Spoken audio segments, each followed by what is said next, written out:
तो कहीं न कहीं सीता जंगल में चली जाएगी, वो सीता आप साबित हो जाएंगे। अगर रावण का राज आ जाएगा तो सीता उस राज में भी हर ली जाएगी। अगर आपसे पूछेगा कि राज किसका अच्छा होगा तो हम तो कहेंगे कि B.R. अम्बेडकर के संविधान का राज बहुत अच्छा होगा। अगर यहाँ कह दिया जाए संविधान घर में रख लो तो आप नहीं रखेंगे। आपसे कह दिया जाए रामायण पढ़ के उसको समझ लो, आप नहीं समझेंगे। आपसे कह दिया जाए आप अपने आधी रोटी खाकर कम खाकर बच्चों को पढ़ाइए, आप नहीं समझ पाएंगे। आदरणीय हमारे बलिया से कह रहे थे कि झाड़ू से कमाएंगे, बच्चों को पढ़ाएंगे, लेकिन हम एक पेशे से शिक्षिका भी हैं। 1000 बार आपकी बस्तियों में जाते हैं और आपका शाम का व्यक्ति लगा कर बैठ जाता है। अगर शाम के पैसे को बचा कर रखेंगे तो कहीं न कहीं लड़के को IAS और PCS बनाकर B.R. अम्बेडकर की आत्मा को शांति दे देंगे। लेकिन ऐसा नहीं होता। आप कहेंगे मोबाइल चल रही है, अब तो और नाशक चीज चल रही है मोबाइल।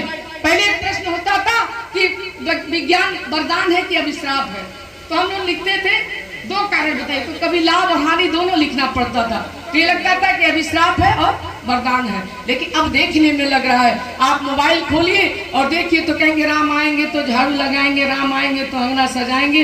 अरे राम भगवान है तो वह क्यों करेगा, तुम करो भाई अपना। लेकिन आप ये समझ लीजिए कि इस देश में फर्क अगर कोई पड़ता है तो दलितों को पड़ता है, फर्क अगर पड़ता है तो तेली को पड़ता है, फर्क अगर पड़ता है तो कुहार चमार लोहार को पड़ता है, अगर फर्क पड़ता है तो मेहतर मल्लाह निषाद को पड़ता है। इसलिए कि राम राज आ जाएगा।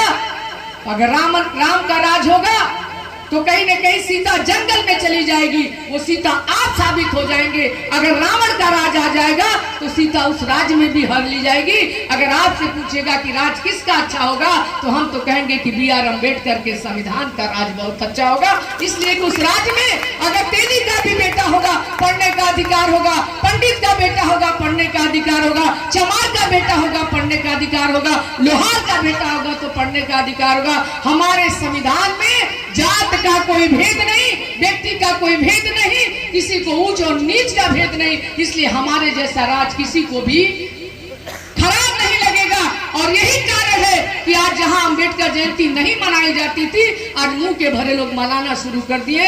अगर आपके देवता को अभी स्वीकार कर रहे हैं तो मान के चलिए कि स्वर्ण युग आ रहा है।